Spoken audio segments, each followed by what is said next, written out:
আজ থেকে 20 বছর আগে ইন্ডিয়াতে টেলিকম সেক্টরে বিএসএনএল নাম সব থেকে ওপরে ছিল। 2017 সালে জিও আসার পর থেকে বিএসএনএলের শেয়ার মার্কেট 31 থেকে 6%-এ চলে এসেছে। 2017 সাল থেকে বিএসএনএল এক জেনারেশন পিছিয়ে পড়ে গেছিল। 2017 সালে যখন সমস্ত কোম্পানি 4G লঞ্চ করেছিল তখন বিএসএনএল 3Gতেই ছিল।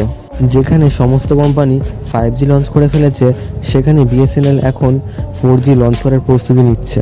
ভোডাফোন, যেটা কিনা ওয়ার্ল্ডের 7th লার্জেস্ট টেলিকম কোম্পানি, সেটাও কিনা জিওর সামনে সার্ভাইভ করতে হচ্ছে। জিওর সামনে কম্পিটিশনে না পেরে ভোডাফোনকে আইডিয়ার সাথে মার্চ হতে হয়েছে। জিও এয়ারটেলের হাই রিচার্জ প্ল্যানের জন্য সাধারণ মানুষ এখন বিএসএনএলের দিকে অ্যাট্রাকটিভ হচ্ছে। রাজস্থানে এক মাসে 1,61,000 সাধারণ মানুষ বিএসএনএল সিম পোর্ট করিয়েছে।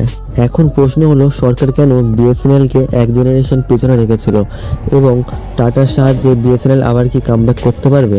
সবার আগে এটা জানতে হবে ইন্ডিয়াতে বিএসএনএল কোম্পানির যাত্রা কিভাবে শুরু হলো এবং বিএসএনএল কোম্পানি ইন্ডিয়াতে টপে গেল কি করে।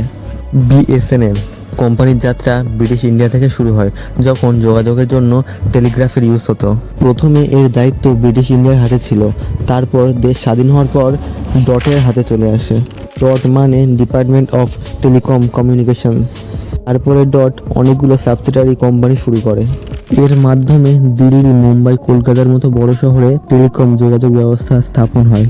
এদিকে 90-এর দশকে প্রাইভেট কোম্পানিগুলো গ্রো করছিল। প্রাইভেট কোম্পানির সাথে কম্পিট করার জন্য এবং সার্ভিসগুলোকে পলিসি অনুযায়ী কাজ করানোর জন্য ডটকে দুই ভাগে ভেঙে দেয়। প্রথমটা ছিল ডিটিএস এবং দ্বিতীয়টা ছিল ডিওটি। ডটের কাজ ছিল পলিসি তৈরি করা এবং ডিটিএস এর কাজ ছিল সার্ভিস প্রোভাইড করা।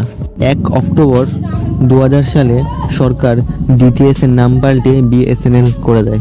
আর এভাবেই বিএসএনএল এর যাত্রা শুরু হয়। বিএসএনএল কে পাবলিক সেক্টর আন্ডারটেকিং বানানো হয়েছিল, যাতে কোম্পানির ওয়ার্কিং ক্যাপাসিটি বাড়ে এবং প্রাইভেট কোম্পানিগুলোর সাথে সহজেই মোকাবিলা করতে পারে। বিএসএনএলকে বানানোর মূল লক্ষ্য ছিল ভারতের প্রত্যেক নাগরিককে কল এবং ইন্টারনেট প্রোভাইড করা, যার ফলে 2000 সালে ইন্টারনেট, 2002 সালে 2G এবং 2005 সালে ব্রডওয়্যার প্রোভাইড করা হয়েছিল।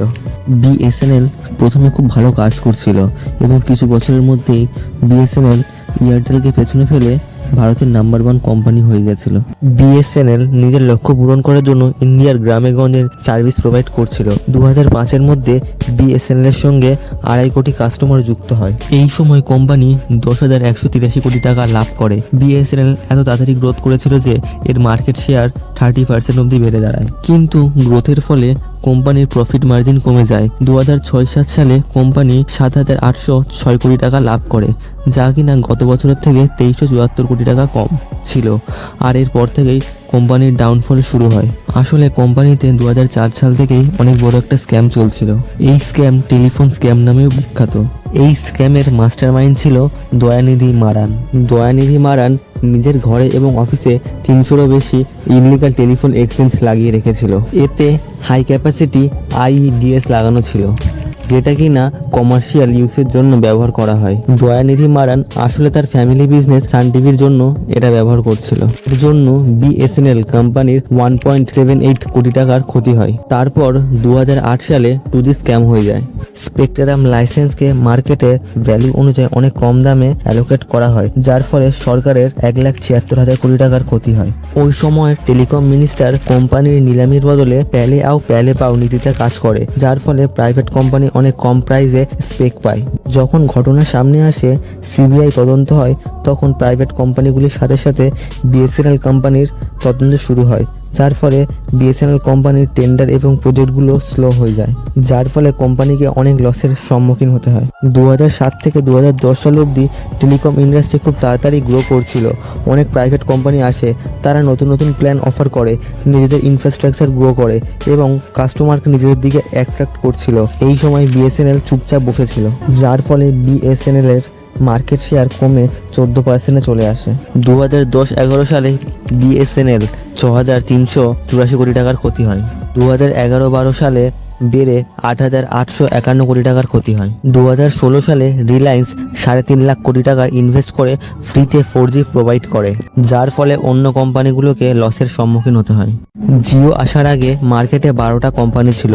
এখন এয়ারটেল ভিআই ছাড়া আর কোনো কোম্পানি দেখতে পাওয়া যায় না। যেখানে জিও, এয়ারটেল, ভিআই 5G থেকে 6G প্রোভাইড করার কথা ভাবছে, সেখানে বিএসএনএল এখনও 3Gতেই পড়ে আছে। তবে বিএসএনএল 2024 থেকে 2025 সালের মধ্যে অল ইন্ডিয়া 4G প্রোভাইড করার কথা ঘোষণা দিয়েছে। 2024 সালে জিও, এয়ারটেল, ভিআই রিচার্জের প্ল্যান বাড়িয়ে দেওয়ায় সাধারণ মানুষ এখন বিএসএনএল এর দিকে অ্যাট্রাক্ট হচ্ছে। বিএসএনএল এখন টাটা কোম্পানির সাথে কোলাবোরেশন করেছে। হয়তো ইন ফিউচারে আমরা বিএসএনএলকে দেখতে পাবো।